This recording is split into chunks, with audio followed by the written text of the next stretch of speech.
Alright, how was jail, you ask? Well, let me talk about it. So I was placed in the Natchitoches, that's how you say it, not Natchitoches. It's Natchitoches. I learned this from an inmate. I was placed in the Natchitoches jail for 4 days, Saturday to Tuesday. And when I first entered, I had to get driven through this fence because other prisoners, other inmates are actually sentenced there for years. So they have a lot of spaces and a lot of long-termers there. I entered and was in the process. Let's see. Things that stand out. There was a one of the arresting officers, Favors. She told the jailer that I travel state to state. I thought that was interesting. They learned a little bit about me, but I had to strip, of course. They had walked me to near a shower, and I was stripped, and then sprayed for lice on my chest, my head, and my back. And then I had to take a shower, and I took as long as I wanted with the shower until the guard yelled at me. That shower felt kind of good, and I figured why not take advantage of it, because it's the only place I'm going to have some privacy for a shower. All right, and then I did some processing and fingerprints, which is electronics, not ink. The photograph. Let's see. I was given an opportunity to call. I had to ask to call, and the only phone numbers available were the bail bondsmen. And I didn't know who to call, and I'm like, okay, I'm gonna take advantage of this. I was given a PIN and a password, or I had to make up a password, and so I started calling as many bail bondsmen on a Saturday as I could. But unfortunately, they couldn't help me because no bond was even submitted by the court system. Apparently, for the past 2 years, people have lost their opportunity to pay, to bail out immediately. You don't get bail immediately. Everybody has to talk to some lawyer, pretending to be a judge, I think, because who knows if they're accredited or not. This is just a simple function where they just tell you, a judge has to tell you what your bail is. There's no presets. So I was just like, I decided to call bail bondsmen in advance, just to prepare at least while I'm there, since I figured I was going to be stuck there a while. And I was started at A and B, and then got to like DJ, and then the jail guard, the desk clerk jail guard, yelled at me, telling me I had to stop calling. That was my last call. I was going to go through the whole list right there if I could. So I was able to reach only the first person, A and B, and he was like, you know, he can't help me. I was thinking I wanted to ask him to call, to just go on YouTube and put some messages out to other commenters that I'm stuck in jail. I have no connections to the outside world. I had no phone numbers. Now I got one. A little late though. And we spent enough time at this desk where the nurse is like, okay, I got time to see you. They actually have a nurse who is an awful person to talk to. I was trying to read the paperwork, and she was trying to tell me what the paperwork said and telling me to hurry up reading. So she was very pushy, but she said some things that were maybe kind of useful in my conversation with the jailer, but she was still so rude. There were spelling mistakes on this medical stuff. I gave up my HIPAA rights. I wish I should get a copy of that from the jail. This thing I signed about my HIPAA rights, I give up. I didn't fully understand it, because some things, like you're allowed a lawyer while in jail, and then when you're out of jail, you're on your own. I wonder if the HIPAA rights was only for jail exclusive, and then after that they have no right to look into your medical background. I have to look into that because I'm not sure. She gave me a TB test, and I mean, I hope I don't have to go get a TB test every time I go to jail. I hope they have some kind of record. What if the next city over I get arrested and then have to get another TB test? I'd have to tell them to contact this one. You shouldn't have to take a TB test every day or every week, maybe once a year or something. So she pricked me on the forearm, and then I was taken directly to a cell. There's a open court cell that's got like 40 or 50 people, and then there's the isolation. The nurse actually suggested that I go to isolation because of how I'm acting. She's like, I wouldn't survive in the cells. And I got a little scared about that, so I told the jailer, I'm like, she told me I should probably go in isolation. And he's like, well, you won't be able to make calls from there, because he knew I was trying to call everybody. And then he I guess he put me in the quietest cell. I don't know if that was if what the nurse said was a factor when what I relayed to him, but I really was in the quietest cell. But I was scared at first walking in. I mean, obviously there's the black and white issues, and it was about half and half in my cell, 10 people. But most of I was scared, but I mean, they were friendly at first, whatever. So there was a lot of sitting around. I did a lot of pacing. Well, and another black guy did a lot of pacing too. And I had to make sure not to get in his way. He definitely was not getting out of other people's way. He was pretty angry, and he let everybody know it. And that rubbed off on me. I'm like, I found out from him that we pretty much had the same type of issue, where he got arrested at the library, I got arrested at the library, all under the same thing. But I think he gave up his ID, and then they found out he had an arrest warrant. I didn't give up my ID, and I got arrested. Very similar, but I mean, this is a guy, just you can't reason with him. He's in his own world. And I saw his paperwork. He's only a year younger than me, but he's in a different world. And so some of the things that I tried to explain, like he was saying that he couldn't breathe right, and he didn't share a lot of personal information. Okay, he was talking about God and the demons in the jail and all of that. He was a central figure in my cell. And yeah, he's like, he said he couldn't breathe right, and it sounded like he talked about smoking weed, and I was like, well, maybe you're going through withdrawals, and he's like, I don't know what you're talking about. There was a lot of that. But yeah, that first day, it was tough. I was just kind of keeping to myself, pacing, getting the nerves out, a lot of nerves going on, and then just waiting out that time, watching people, because I was like measuring up everybody, trying to figure out who might be crazy enough to try to attack me. Because throughout the day and into the night, the other cells got loud, like yelling from 10 different people in one cell,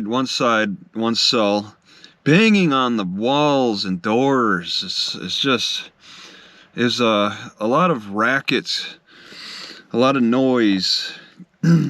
But my cell was pretty quiet. People mostly slept, and this is at only certain times.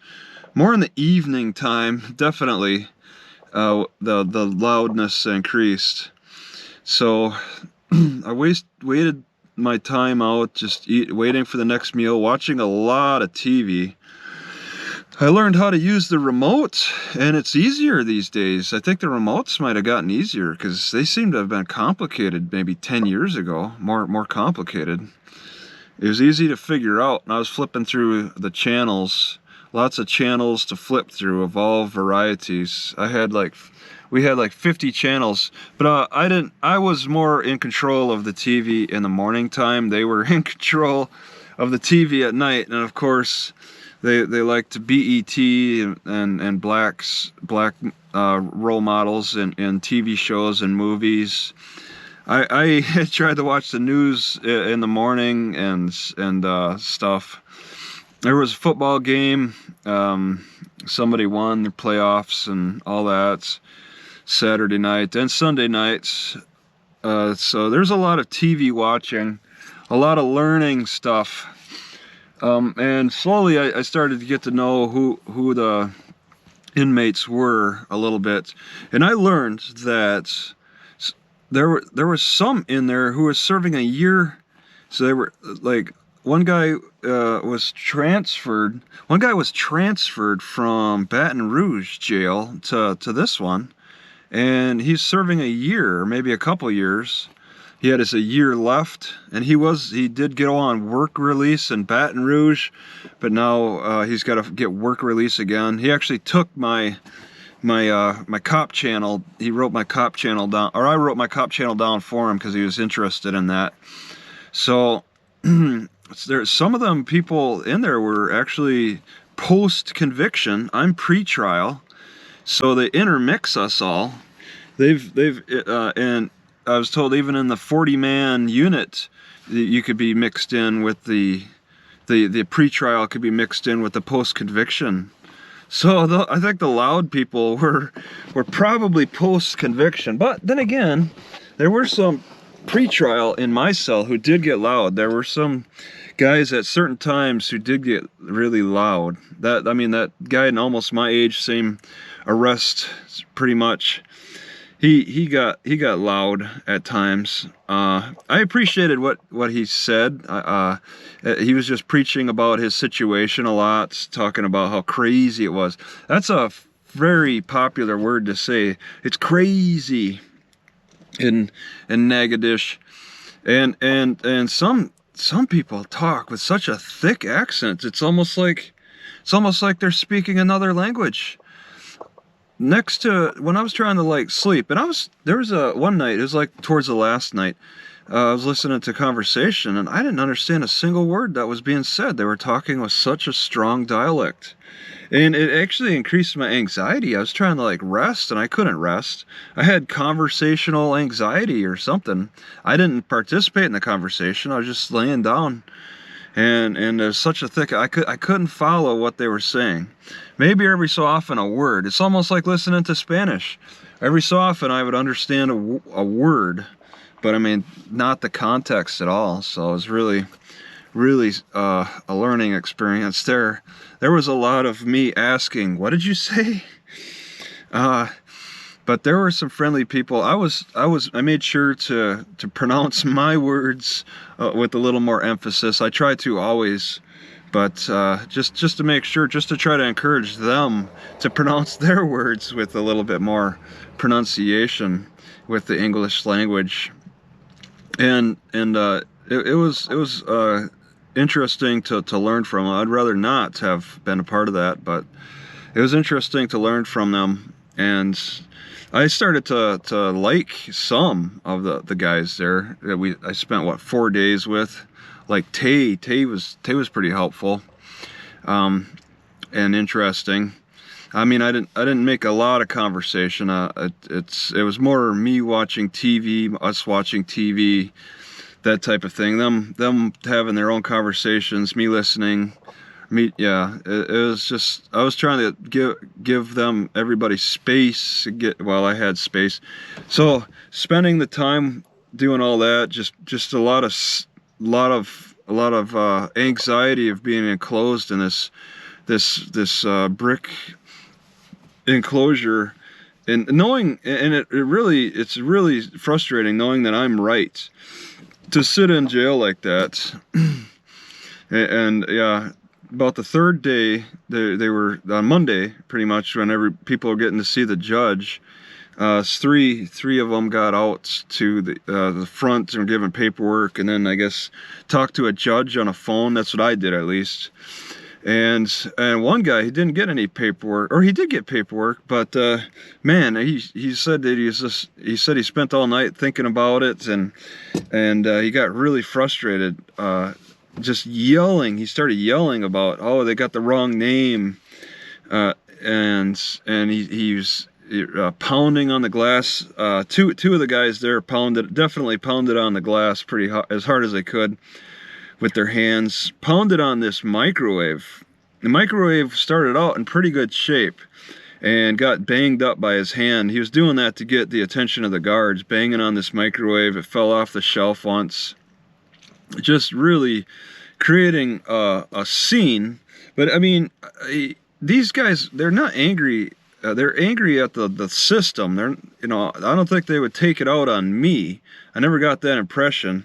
They're angry at the system, and I was trying to encourage them to work in a positive direction for that. Like, if you think your rights have been violated, which, I mean, it seems like they have, you know, sue the city, sue them, you know, sue the cops.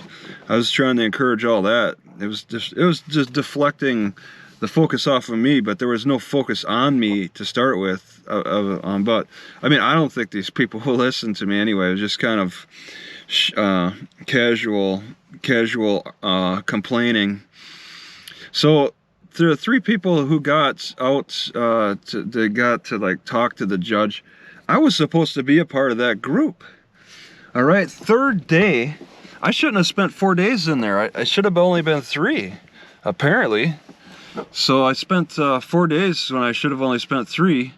They all got their paperwork, and I'm like, well, you know, and this one of the long-termers, he's like, you know, maybe they missed you or something. I'm like, well, maybe they got a second group. I don't know. And the day started to end, and I was like, oh, it doesn't look like they're coming to me. So then I started writing messages, because there's a message system, a computer that's extremely limited. It's awful. Typing is bad. There's so much bad about it. But I could type some messages, complaints, and I'm like, what's going on with me? I have 72 hours to see a judge. And one of the inmates told me that it does not include weekends, but the guards include the weekends. So I think the inmate was wrong. But yeah, the guards, the next day, on the 4th day in the morning, I acknowledged that they skipped me, they missed me. So I heard a judge, and I had no opportunity to make any arguments. This is a bail hearing, judge. You can't argue anything. I was like, I wanted to contest the legality of my arrest, and they're like, this isn't an arraignment. This is the bail hearing. So, I didn't even think that would have been the next on my list if I would have thought. I should have put it at the top of my list at the bail hearing. I'd be like, I want a PR bond. I should have said that. I didn't even think of that until afterward. Now, that's an argument I was intending to make later from my experiences in other courts. But apparently it should be the first, when you hear that you're having a bond hearing, that should be the first on the top of your list. You don't get much time, less than a minute anyway, but that should be the first on your list. I want my bail reduced. Lower that bail. That would be the argument I would make. You can't argue your case, of course, but you can argue the circumstances of their decisions. So it took a while. I got a hold of A and B again. I talked to him on Saturday, then talked to him again on Tuesday, and Tay recommended him, so I went with A and B, and then he drove to the police station. No, I don't think he drove to the police station because of me, because of my stuff. My stuff was there. The jail would not take my stuff, so the police station took it. But we went to the police station. I was driven by a cop from the jail to the police station, and then that's where I met my bail bondsman, and I got my stuff. But Yeah, it's the conditions. I got no pen, no paper. In every other jail I've gotten a pen. They use a styrofoam kind of eating containers, like stuff that's banned from McDonald's. They're using in jail, so that's wrong. I mean, that's a lot of trash. I think they're using styrofoam and plastic forks because of the COVID, but that's just creating a lot of extra trash. Let's see, just, yeah, I don't know. The air was stuffy. That's why the other black guy, he said he couldn't breathe. It was a stuffy air in there. Not fun to deal with. Yeah, there's lights out. One night I was told that I couldn't walk back and forth at 3, and I know it was 3 a.m. because he had to tell me the time. The TV shuts off at like what, 11, and then turns back on, and as soon as the mop buckets come in about 5 or 5:30. But I was pacing, and this happened twice. Once at maybe 1 a.m., another at 3 a.m. One of the guards has to tell me to go lay down. Lay down? He said I shouldn't be pacing like that back and forth, because I did a lot of pacing at all hours, and he said I shouldn't be doing that. And that's not a rule. He's got a problem with it personally. So I was a little offended by that. But I mean, it was an opportunity. I saw it as an opportunity to find out the time, because when he come by, I was like, and he had to tell me not to be pacing. I was like able to like be like, okay, what time is it? You know, that was a way to get him. And then he's like 3 something, 3 something. So it was, yeah, it was not a good experience, especially knowing that I was right and I'm right. But I'm still fighting it. Maybe I'll be proven that I'm wrong. Who knows?